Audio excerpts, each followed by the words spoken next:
Hello friends, welcome to my channel brain stormers. मैं सचिन अग्रवाल, आपका math teacher.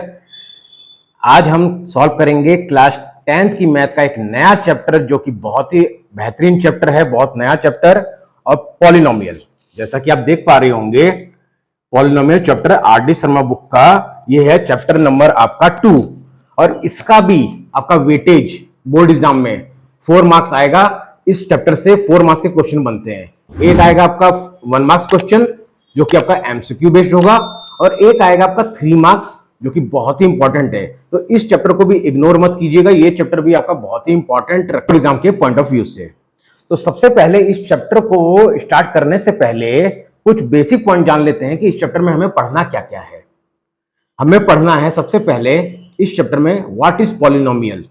जैसा कि आपने प्रीवियस क्लास में 9th क्लास में ये चैप्टर पढ़ा होगा पॉलिनोमियल, तो उसमें आपने पॉलिनोमियल के बारे में पूरी चीज पढ़ी होगी। तो पहले हम आज ये हमारा इंट्रोडक्शन क्लास होने वाली है पॉलिनोमियल की, तो इसलिए सबसे पहले हम 9th क्लास का भी रिकॉल कर लेते हैं कि जो भी हमने पढ़ा था। व्हाट इज पॉलिनोमियल, और उससे पहले पॉलिनोमियल से भी पढ़ रहे पहले हम ये भी देख लेते हैं पूरा ओवरव्यू इस चैप्टर में आपको मेन इंपॉर्टेंट क्या क्या पढ़ना है, जिससे आपका ये चैप्टर कवर अप भी हो जाएगा और आपको ज्यादा इस चैप्टर में ज्यादा कुछ करने की जरूरत भी नहीं पड़ेगी। मेनली आपको पढ़ना है इस चैप्टर में जितने भी आपके क्वाड्रेटिक पॉलिनोमियल, लीनियर पॉलिनोमियल और क्यूबिक पॉलिनोमियल और बाइक्वाड्रेटिक पॉलिनोमियल, यानी आपको बेसिकली इस चैप्टर में पॉलिनोमियल चैप्टर में 4 वैरायटी ऑफ पॉलिनोमियल पढ़ने हैं। Number 1 linear polynomial, number 2 quadratic polynomial, number 3 cubic polynomial और नंबर 4 बाइक्वाड्रेटिक पॉलिनोमियल।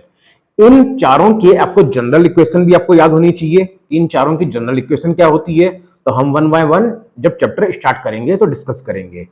फिर आपको क्या पढ़ना है इसमें, zero of the polynomial. Zero of the polynomial क्या होता है, जीरो ऑफ द पॉलिनोमियल का मतलब यहां पे जीरो मींस जीरो नहीं, जीरो ऑफ द पॉलिनोमियल का मतलब होता है इसके रूट्स। आप चाहे जीरो कहिए, चाहे रूट्स ऑफ द पॉलिनोमियल कहिए, या फिर सॉल्यूशन ऑफ द पॉलिनोमियल कहिए, बात एक ही है। यानी जीरो का मतलब इसमें आपको जो फंक्शन गिवन होगा, जो पॉलिनोमियल गिवन होगा, उसमें उस एक्स की वैल्यू निकालनी है, यानी बेसिकली वेरिएबल की वैल्यू। ओके, आप भी जानते हैं कि क्वेश्चन किसी भी टर्म में हो सकता है। वेरिएबल क्या होता है, आप लोग क्लास 9th में अच्छी तरह पढ़े होंगे कि जितने भी अल्फाबेट होते हैं ए बी सी डी, उस टर्म में पॉलिनोमियल होता है। और कांस्टेंट क्या होता है, जितने भी रियल नंबर होते हैं, आपको देखिए बेसिकली ये याद रखना है।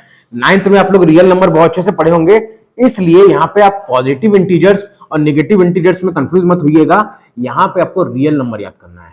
और रियल नंबर क्या होता है, कॉम्बिनेशन ऑफ रैशनल और irrational number. Combination of rational और इरेशनल नंबर को हम लोग बोलते हैं रियल नंबर। तो वो कांस्टेंट के टर्म में आ सकता है, जैसे √2 आ जाए या -2 आ जाए या फिर 3/4 आ जाए, तो ये कांस्टेंट हो गए आपके। और variable A B C D X Y Z something so on, ये आपके वेरिएबल। के बाद आपको बेसिकली मेन और क्या पढ़ना है, रिलेशन बिटवीन जीरो यानी कि roots of the polynomial and the coefficient. Zero and the coefficient, ये मेन है आपका। जब जनरल इक्वेशन आप पढ़ लेंगे तो उसके बाद मेन आपको ये पढ़ना है। नेक्स्ट, इसके बाद आपके चैप्टर में जो गिवन है कि अगर रूट्स गिवन हो यानी जीरो गिवन हो, तो आपको क्वाड्रेटिक इक्वेशन फॉर्म करनी है या फिर क्यूबिक इक्वेशन फॉर्म करनी है। फिर उसके बाद आपको नेक्स्ट जो पॉइंट है, यानी 3 ही 4 पॉइंट है इस चैप्टर में, मेन जो आपके इंपॉर्टेंट पॉइंट्स हैं, फिर आपको यह याद करना है कि रूट्स किस टर्म में लिखना है, यानी अल्फा बीटा गामा। ये आपको याद करना है कि आपको रूट को शो करना है अल्फा बीटा गामा से, और अपने गिवन पॉलिनोमियल को आपको F of x, function of x से गिवन शो करना है। अब हम पहले 9 का रिकॉल कर लेते हैं कि क्या क्या पढ़ना है आपको। सबसे पहले पॉलिनोमियल की डेफिनेशन, जैसा कि आप बोर्ड पे देख पा रहे होंगे, पॉलिनोमियल की डेफिनेशन जो लिखी हुई है क्या है, एक बार देख लीजिए, पढ़ लीजिए क्या है। Polynomial is defined as an expression which is composed of variable, constant and exponents that are combined using mathematical operation such as addition, subtraction, multiplication and division. यानी इसका मतलब क्या हुआ, पॉलिनोमियल मींस होता है, पॉली मींस मेनी और नोमियल means the term, यानी जब मेनी टर्म एक्सप्रेशन के फॉर्म में वेरिएबल और कांस्टेंट, और साथ में आपका कॉम्बिनेशन ऑफ मैथमेटिकल ऑपरेशन हो या एडिशन सब्ट्रैक्शन, उसको जब आप मिक्स करके एक इक्वेशन फॉर्म करते हैं तो उसको पॉलिनोमियल बोलते हैं। अब एग्जांपल से और क्लियर हो जाएगा आपको कि क्या होता है। जैसे कि मान लीजिए 3x माइनस 2, तो देखिए 3 आपका कांस्टेंट भी हो गया डेफिनेशन के अकॉर्डिंग, x आपका वेरिएबल हो गया और माइनस आपका मैथमेटिकल ऑपरेशन हो गया। तो इस टर्म में जब आप अपने पॉलिनोमियल को एक्सप्रेस करते हैं तो वही पॉलिनोमियल कहलाता है। पॉलिनोमियल मतलब मेनी टर्म, आपने 9th में पढ़ा होगा। अब आते हैं इसके बाद, वेरिएबल आप लोग अच्छे से समझते हैं, कांस्टेंट भी। इसके बाद मेन है आपका कि वेरिएबल और कांस्टेंट के बाद टर्म्स क्या होते हैं। तो आपने टर्म्स भी पढ़ा होगा, जैसा बोर्ड पे देख पा रहे होंगे आप। टर्म्स क्या है? मोनोमियल मतलब वन टर्म, एग्जांपल देख लीजिए 3x 2x 4x समथिंग, यानी आपका मोनोमियल मतलब होता है वन टर्म। बाइनोमियल मतलब टू टर्म, यानी कि 3x माइनस 2 भी लिख सकते हैं आप, या फिर आप 3x स्क्वायर प्लस 4 भी लिख सकते हैं। यानी डिग्री कोई भी हो सकती है, लेकिन टर्म्स दो ही होने चाहिए। फिर नेक्स्ट आपका आ जाता है ट्राइनोमियल, और ट्राइनोमियल भी आप लोग अच्छे से जानते हैं कि 3 टर्म, यानी लिख सकते हैं आप x plus Y plus Z, या फिर 2x माइनस वाई प्लस 3। यानी इस तरह के अगर टर्म आपके लिखे होंगे तो ट्राइनोमियल हो गए, क्योंकि इसमें 3 टर्म है। फिर उसके बाद नेक्स्ट आप याद कर लीजिए कि पॉलिनोमियल मतलब मेनी टर्म्स, यानी मोर देन 2 टर्म्स 3 टर्म्स, जितने भी टर्म्स होते हैं उनको पॉलिनोमियल कहते हैं। अब इसके बाद आप लोग को जो पढ़ना है वो होता है डिग्री ऑफ पॉलिनोमियल, क्योंकि यहां पे पॉलिनोमियल की डेफिनेशन में ये मेंशन है इंपॉर्टेंट कि अगर मान लीजिए फंक्शन की वैल्यू अगर ये गिवन होती है, जैसा बोर्ड पे लिखा हुआ है an x to the power n plus an minus 1 x to the power n minus 1 plus dot dot dot plus a1x plus a0 is called in variable x। यहां पर ये जो फंक्शन लिखा हुआ है, यहां पे आपका a1 a0 a2 an minus 1 a1 0 ये सारे कांस्टेंट हैं। और देखिए ये ध्यान दीजिएगा कि इस इक्वेशन में जो n पावर लिखी हुई है एक्सपोनेंट की, वो डिक्रीजिंग ऑर्डर में लिखी हुई है। यानी अगर आप n की वैल्यू 5 लेते हैं तो n माइनस 1 4 हो जाएगा, फिर समथिंग समथिंग करते हुए 5 4 3 2 1 और 0 तक। यानी हमेशा आपको डिक्रीजिंग ऑर्डर में लेनी है, और कैसी लेनी है, यानी आप किस इक्वेशन को पॉलिनोमियल कह सकते हैं, ये बहुत इंपॉर्टेंट है। पॉलिनोमियल आप किस इक्वेशन को कह सकते हैं? जिसमें आपका डिग्री यानी पावर, यानी वेरिएबल की जो पावर होती है एक्सपोनेंट, जो आपने पढ़ा है एक्सपोनेंट पावर में, पावर वो नॉन निगेटिव इंटीजर्स होने चाहिए। नॉन निगेटिव इंटीजर्स होने चाहिए, पॉजिटिव, यानी कि आपका सारे वैल्यू पॉजिटिव होगी, और कोई भी आपका रैशनल में नहीं होना चाहिए, इरेशनल नहीं होना चाहिए, और निगेटिव में नहीं होना चाहिए। यानी अगर एग्जांपल अगर आता है 2x स्क्वायर, तो यहां x की पावर कितनी है 2, तो इससे आप क्लियरली कह सकते हैं कि ये पॉलिनोमियल आपका गिवन पॉलिनोमियल है। लेकिन अगर मैं क्वेश्चन दे देता हूं x पे पावर -3/2, तो देखिए पावर कितनी आ गई, एक तो निगेटिव भी आ गई और फ्रैक्शन में आ गई, तो वो आपका इंक्लूड नहीं होगा, वो गिवन पॉलिनोमियल नहीं है। आपका यहां पे पहले ही गिवन है कि जो आपकी पावर होनी चाहिए वो नॉन निगेटिव इंटीजर्स होने चाहिए, यानी बेसिकली पॉजिटिव इंटीजर्स होने चाहिए। अब इसके बाद हम लोग देख लेते हैं क्या है डिग्री ऑफ पॉलिनोमियल, यानी the exponent of highest degree term in a polynomial is known as its degree. जैसा कि बोर्ड पे डेफिनेशन लिखी हुई है, the exponent of the highest degree term in a polynomial is known as its degree. अब definition से आपके example से और क्लियर हो जाएगा। जैसे कि मान लीजिए 3x प्लस 1/2 आपका क्वेश्चन दिया हुआ है। अब इसमें आप x की पावर देखिए कितनी है, हाईएस्ट पावर देखनी है, तो यहां पे तो केवल एक ही वेरिएबल है x, और उसकी पावर 1 है, तो यहां पे आपकी डिग्री कितनी हो गई, डिग्री 1। एक और एग्जांपल देख लेते हैं 5x cube minus 3x square plus x। अब यहां देखिए डिग्री कितनी होगी, हाईएस्ट पावर कितनी है x की 3, तो डिग्री कितनी हो गई 3। तो ये भी मोस्ट इंपॉर्टेंट आपका डिग्री ऑफ द पॉलिनोमियल होता है इस चैप्टर में। नेक्स्ट आपका आ जाता है कांस्टेंट पॉलिनोमियल। अब कांस्टेंट पॉलिनोमियल क्या होता है? A polynomial of degree 0 is called constant polynomial. जैसे मान लीजिए क्वेश्चन आ जाता है आपका 2, अब क्वेश्चन 2 है, अब देखिए क्वेश्चन 2 है तो यहां पे कांस्टेंट तो 2 है, लेकिन इसके साथ कोई वेरिएबल नहीं है, तो वेरिएबल आप ले सकते हैं। देखिए 2 × 1 क्या होता है 2, और 1 को हम लोग लिख सकते हैं x टू दी पावर 0, यानी किसी की भी पावर 0 होती है तो उसको हम लोग बोलते हैं 1। तो x टू दी पावर 0 का मतलब क्या हो गया, जीरो पॉलिनोमियल, क्योंकि यहां पे पावर कितनी है 0 और ये कांस्टेंट टर्म है 2, तो इसलिए कंफ्यूज मत होइएगा, ये है कांस्टेंट पॉलिनोमियल। अब इसके बाद जो आपके चैप्टर में इंक्लूड किया गया है 4 मेन पार्ट, जो मैंने आपको अभी पहले भी बताया था, linear polynomial, quadratic polynomial, cubic polynomial और बाई क्वाड्रेटिक पॉलिनोमियल। तो वन बाय वन देखते हैं क्या होता है। लीनियर पॉलिनोमियल मतलब अ पॉलिनोमियल ऑफ डिग्री 1, जिसकी भी डिग्री 1 होगी पॉलिनोमियल की, वो आपका लीनियर पॉलिनोमियल होगा। जैसे एग्जांपल क्या है, 4x - 3। अब देखिए यहां पे डिग्री कितनी है 1। 2/3u - 5/2, यहां पे भी आपकी डिग्री 1 है। तो इस तरह के अगर क्वेश्चन आते हैं तो ये आपकी किस कैटेगरी में आएंगे, लीनियर पॉलिनोमियल। अब जरा इसका हम लोग जनरल इक्वेशन भी देख लेते हैं क्या होता है। ax + b where A B are real number, क्योंकि कांस्टेंट मैंने पहले ही बताया था आपको कैसा लेना है, रियल नंबर, यानी वो नेगेटिव भी हो सकता है, पॉजिटिव भी हो सकता है, रूट में भी हो सकता है, कैसा भी हो सकता है। लेकिन जो वेरिएबल है पॉलिनोमियल में वो क्लियरली डिफाइन है कि उसकी जो पावर होनी चाहिए वो हमेशा पॉजिटिव इंटीजर्स ही होनी चाहिए। और एक और चीज आपको मेंशन करनी होगी, where A is not equal to 0, क्योंकि अगर ए 0 हो जाएगा तो देखिए a × x 0 हो जाएगा, तो ये कांस्टेंट पॉलिनोमियल बन जाएगा, लीनियर पॉलिनोमियल नहीं बनेगा। तो इसलिए ये भी आपको याद रखना है, where a is not equal to 0। अब नेक्स्ट आता है आपका quadratic polynomial. Polynomial of degree 2 is called quadratic polynomial. Polynomial of degree 2 is called quadratic polynomial. Example से और क्लियर कर लेते हैं। 2x² + 3x - 4/5, जहां पर आपका डिग्री कितनी है 2। नेक्स्ट एग्जांपल से और क्लियर कर लेते हैं। 2y² - 3, यहां पे अभी आपकी कितनी है डिग्री 2। और इसका जनरल इक्वेशन आपको याद करना है, ax² + bx + c where a b c are real number and a is not equal to 0।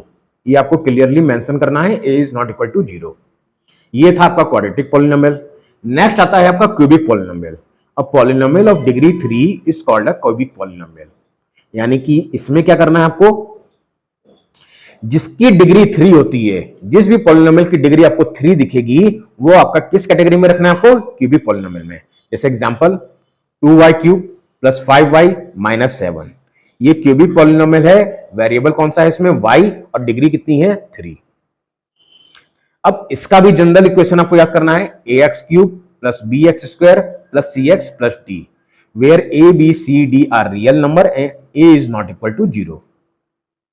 इसके बाद जो आपका नेक्स्ट लास्ट जो आपको पढ़ना है चैप्टर में, बाई क्वाड्रेटिक पॉलिनोमियल। अब 4 degree polynomial is called by quadratic polynomial. जहां पर एक एग्जांपल के क्लियर समझते हैं कि बाई क्वाड्रेटिक पॉलिनोमियल क्या होता है। x to the power 4 - 2x³ + 3x² - √2x + 9। अब यहां पर क्लियरली देखिए, आप अगर देख पाएंगे बोर्ड में तो डिग्री कितनी होगी यहां पे 4, ओके। हाईएस्ट डिग्री कितनी है, हाईएस्ट पावर x की 4 है, तो ये डिग्री 4 हो गया। तो इसको किस कैटेगरी में रखेंगे हम, बाई क्वाड्रेटिक पॉलिनोमियल में, जिसकी भी डिग्री 4 होती है। जिस भी पॉलिनोमियल की डिग्री 4 होगी वो होगा आपका बाई क्वाड्रेटिक पॉलिनोमियल। एक और एग्जांपल देख लेते हैं, 2y पे पावर 4 + 3। अब यहां पे x³ और x² का टर्म नहीं है तो इसे कंफ्यूज मत होइएगा। यहां पे क्लियरली है 2y पे पावर 4 + 3 का मतलब डिग्री 4 है, तो यानी कि ये भी हमारा बाई क्वाड्रेटिक पॉलिनोमियल की कैटेगरी में रखा जाएगा। अब इसके बाद इसका जनरल इक्वेशन भी याद कर लीजिए, ax to the power 4 + bx³ + cx² + dx + e where a b c d are real number and a is not equal to 0। तो ये था ओवरव्यू इस चैप्टर में आपको क्या क्या पढ़ना है। अब आता है इस चैप्टर में और क्या पढ़ना है आपको, ग्राफ ऑफ ए पॉलिनोमियल, जो कि हम लोग सबसे लास्ट में डिस्कस करेंगे। इससे पहले जो इंपॉर्टेंट, जो आपके बोर्ड एग्जाम में बहुत ज्यादा क्वेश्चंस पूछे जाते हैं जिस टॉपिक से, वो टॉपिक है आपका relation between zero and coefficient of a polynomial. अब जीरो ऑफ द पॉलिनोमियल क्या होता है, जीरो मतलब आप चाहे जीरो बोलिए, चाहे रूट ऑफ द पॉलिनोमियल बोलिए, चाहे सॉल्यूशन ऑफ द पॉलिनोमियल बोलिए, यानी कि गिवन पॉलिनोमियल की वैल्यू आपको निकालनी है। जैसे मान लीजिए x - 4 = 0 है, तो x की वैल्यू क्या हो जाएगी 4, तो यही इसका सॉल्यूशन भी होगा, यही जीरो भी होगा और यही आपका रूट भी होगा। अब एक और चीज मैं आपको इंपॉर्टेंट बता देता हूं इसमें बोर्ड पे, जैसे आप देख पाएंगे कि एक ट्रिक लीनियर पॉलिनोमियल होगा तो उसका सॉल्यूशन 1 होगा, 0 1 होगा। क्वाड्रेटिक पॉलिनोमियल होगा तो उसका सॉल्यूशन 2 यानी 0 2 आएंगे, 2 वैल्यू आएगी x की। क्यूबिक पॉलिनोमियल में x की 3 वैल्यू आएगी यानी 3 जीरो होंगे उसके। और बाइक्वाड्रेटिक पॉलिनोमियल में x की 4 वैल्यू आएगी यानी कि वो 4 रूट या 4 आप बोल सकते हैं 0 या 4 इक्वेशन होंगे, सॉल्यूशन होंगे। तो ये सब आपको याद होना चाहिए। अब एक और चीज आता है कि कोफिशिएंट क्या होता है। डिग्री आप समझ गए, वेरिएबल समझ गए, कांस्टेंट समझ गए, अब आपको कोफिशिएंट भी समझना होगा कि कोफिशिएंट ऑफ ए पॉलिनोमियल क्या होता है। तो इसको एग्जांपल के थ्रू समझते हैं। मान लीजिए 2x² प्लस 3x है और यहां पे क्लियरली आपको क्वेश्चन में गिवन है कि कोफिशिएंट ऑफ x² बताइए। तो x² के साथ जो भी टर्म हो, x² के साथ जो भी टर्म हो, चाहे वो वेरिएबल हो चाहे कांस्टेंट हो, वो आपका हो जाता है कोफिशिएंट। इसलिए यहां तो आपको क्लियरली 2 हो जाएगा क्योंकि x² के साथ कौन सा टर्म ऐड यहां पे जुड़ा हुआ है, 2। मल्टीप्लाई के फॉर्म में कौन सा है, 2। तो यहां पे क्या हो जाएगा आपका कोफिशिएंट ऑफ x² 2। लेकिन अगर क्वेश्चन चेंज कर देता हूं मैं, अब मैं आपको दे देता हूं 2yz x² प्लस 3। अब यहां पे आपको कोफिशिएंट बताना है x² का, तो ये हो जाएगा 2yz यानी x² के साथ लगे हुए जितने भी टर्म्स होते हैं, जितने भी मल्टीप्लाई के फॉर्म में जितने भी टर्म्स आपको दिख रहे हैं कांस्टेंट या वेरिएबल, वो सारे कोफिशिएंट हो जाते हैं। तो इसलिए इसमें भी मत कंफ्यूज होइएगा। और एक और इंपॉर्टेंट चीज आपको याद करनी है इस चैप्टर में कि हमें जीरो ऑफ द पॉलिनोमियल को कैसे शो करना है। जीरो ऑफ द पॉलिनोमियल को आपको अल्फा बीटा गामा से शो करना है। अल्फा मतलब, बीटा मतलब, गामा मतलब इसके रूट्स या जीरो। जैसे आप x इजिकल टू 3 लिखते थे, तो अगर अल्फा इजिकल टू 3 भी दिया हुआ है तो वो x की वैल्यू ही दिया हुआ है। तो इसलिए वो भी मत कंफ्यूज होइएगा कि वो क्या गिवन है। आज हम सबसे पहले अपनी एक्सरसाइज स्टार्ट करेंगे इंट्रोडक्शन पार्ट के बाद। सबसे पहले एक्सरसाइज। अब इसमें मेन आपको और क्या पढ़ना है, चैप्टर स्टार्ट करने से पहले देख लीजिए कि जब क्वाड्रेटिक इक्वेशन, मेनली क्वेश्चन आपको क्वाड्रेटिक, क्यूबिक और बाइक्वाड्रेटिक के ज्यादा क्वेश्चन आते हैं। तो पहला अगर आपको relation between zero and coefficient पूछा जाएगा तो आपको जीरो आपको निकालना आना चाहिए। यानी इक्वेशन अगर गिवन होगी, कोई भी गिवन पॉलिनोमियल, तो उसमें आपको जीरो फाइंड आउट करना आना चाहिए और फिर रिलेशन बताना है आपको। तो पहले हम लोग क्वाड्रेटिक इक्वेशन देखते हैं क्या होती है। आप लोग जानते हैं क्वाड्रेटिक इक्वेशन का जनरल फॉर्मूला क्या होता है, ax² plus bx plus c, where a b c are real number and a is not equal to 0। अब यहां पे आपको याद करने वाली बात यह है कि सम ऑफ रूट याद करना है आपको और प्रोडक्ट ऑफ रूट। इसमें सम ऑफ रूट और product of root. Sum of root होता है अल्फा प्लस बीटा और इसकी वैल्यू क्या होती है, equal to minus coefficient of X upon coefficient of x²। देखिए क्लियरली है, minus coefficient of x upon coefficient of x²। और अल्फा बीटा यानी प्रोडक्ट ऑफ रूट क्या होती है कि कांस्टेंट टर्म जो कि आपके क्वेश्चन में है अपॉन कोफिशिएंट ऑफ x²। अब देख लीजिए इक्वल टू क्या होगा आपका, अगर हम लोग अल्फा प्लस बीटा को देखें, ax² plus bx plus c में हमारा कोफिशिएंट ऑफ x क्या है, b, यानी माइनस b हो जाएगा अपॉन a, क्योंकि हमारा कोफिशिएंट ऑफ x² a है, यानी minus b by a is alpha plus beta की वैल्यू। और अल्फा बीटा की वैल्यू क्या होगी, कांस्टेंट टर्म c है और कोफिशिएंट ऑफ x² है आपका a, यानी c बाय a। ये आपको याद रहना चाहिए। अब मान लीजिए कि आपको क्वाड्रेटिक इक्वेशन दिया हुआ है और आपसे जीरो निकालने के लिए पूछा जाएगा, तो आपको ऐसे ही निकालना है। और एक और आपने क्लास 9th में पढ़ा होगा मिडिल टर्म स्प्लिट, तो उससे भी आपको निकालना होगा। जब हम क्वेश्चन करेंगे तो उससे आपको और क्लियर हो जाएगा। अभी हम इंट्रोडक्शन पार्ट कवर कर रहे हैं, तो इस व्यू देख लेते हैं कि क्या क्या आपको पढ़ना है। फिर अगर क्वेश्चन में गिवन होता है आपको कि इसके क्वाड्रेटिक इक्वेशन के कितने रूट होंगे, मैंने पहले ही बताया था लीनियर के 1 होते हैं, क्वाड्रेटिक के 2, क्यूबिक के 3 और बाइक्वाड्रेटिक के 4 होंगे। तो मान लीजिए क्वाड्रेटिक इक्वेशन गिवन है तो उसकी 2 वैल्यू होगी, यानी 2 रूट होंगे, 2 जीरो होंगे, अल्फा और बीटा। अब अल्फा बीटा अगर गिवन है तो आपको बोला जाएगा कि आप क्वाड्रेटिक इक्वेशन फॉर्म करके दिखाइए। तो उसको कैसे निकालेंगे आप, वो देखिए, x² माइनस ब्रैकेट में आपको लिखना है सम ऑफ रूट, फिर ब्रैकेट क्लोज, फिर एक्स, फिर प्लस प्रोडक्ट ऑफ रूट। अब आपका सम ऑफ रूट क्या होगा? अल्फा प्लस बीटा, और प्रोडक्ट रूट अल्फा बीटा, और ये दोनों गिवन है, तो जनरली आपका क्वेश्चन आंसर आ जाएगा। अब हम अपना एक्सरसाइज स्टार्ट करते हैं, देखते हैं कि इस एक्सरसाइज में आपको वन बाय वन क्वेश्चन कैसे सॉल्व करेंगे, आपको क्लियर हो जाएगा।